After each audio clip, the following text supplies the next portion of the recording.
What's up, fuckers? It's tea time. Today's flavor is peach mint, made fresh with the hot water Trump has found himself in after his terror tantrum. COVID-19 has been around for months, infecting the lungs of the American people, but Donald Trump has been around even longer, infecting our brains. Trump is on his way out the door of the White House, and while his dimply diapered dumbass won't be sitting in the Oval Office much longer, his fake news about a rigged election doesn't seem to be going anywhere anytime soon. Nor will his record-breaking legacy.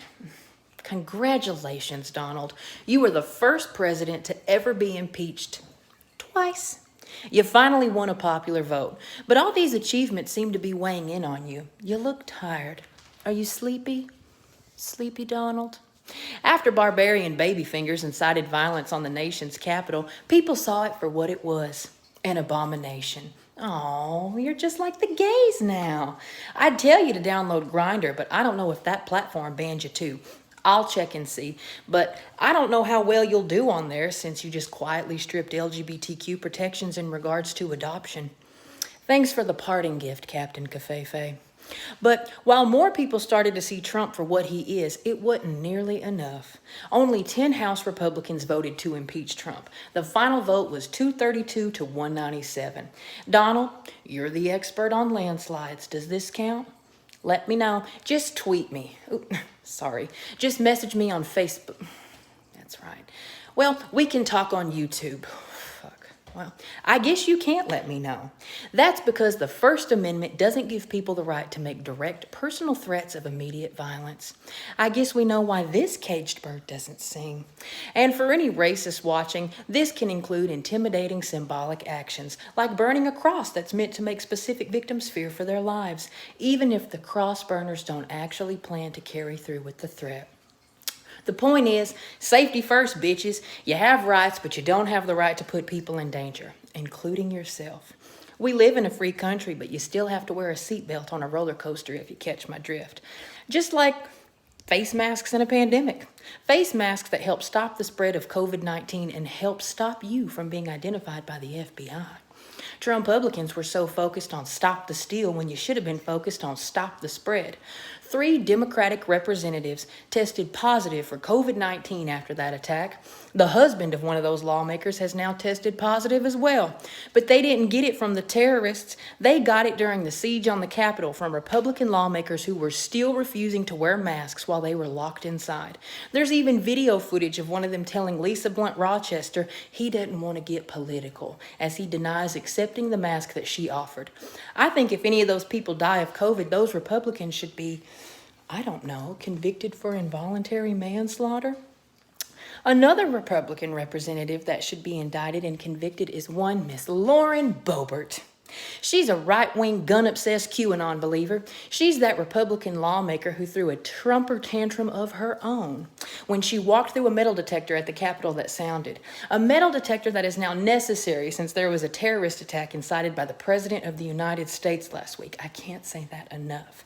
She was asked to turn over her bag by Capitol Police, and let's just say thank God she didn't have a fire extinguisher. Members of Congress are allowed to carry guns anywhere in the Capitol, except the House and Senate floors. And that's where she was headed. She followed in the footsteps of Trumpty Dumpty and ran straight to Twitter after the incident, running her mouth about Nancy Pelosi, calling these safety measures a stunt. But this isn't the first time she's tweeted about Nancy. She spent her time during the attack on the Capitol live tweeting Nancy Pelosi's location. Well, more like letting the angry mob know where not to waste their time looking.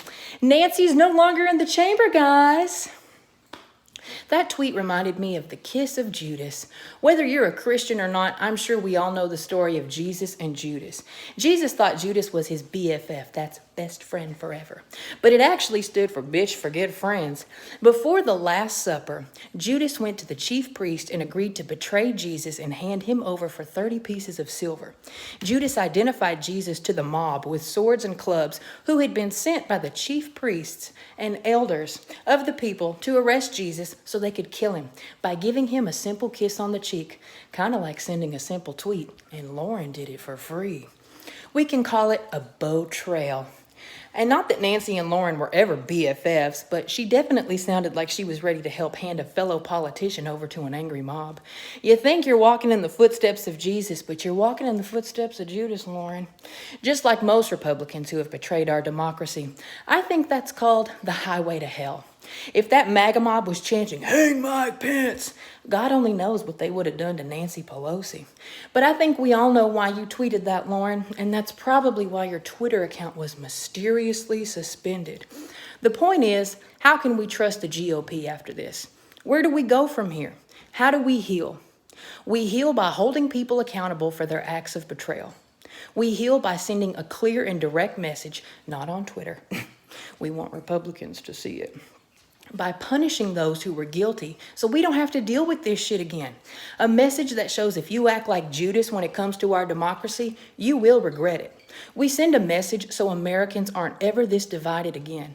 So our politicians, good or bad, don't have to fear for their lives. And most importantly, so Republicans in the future aren't given the horrifically tedious task of having to walk through a metal detector for public safety. I just know that Judas is looking up at us right now, wishing he hadn't been such a backstabbing bitch. Isn't that right, Judy? Judas may have gotten his 30 silver coins, but you can't spend money in hell. I want every member of the GOP to keep that in mind next time they vote on a bullshit policy that they don't even agree with, just because they're getting paid to do it. Donald Trump needs to be convicted of his crimes or it will send the wrong message.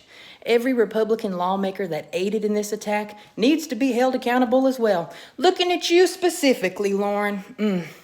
I want everybody to have a great fucking day unless you're walking in the footsteps of Judas.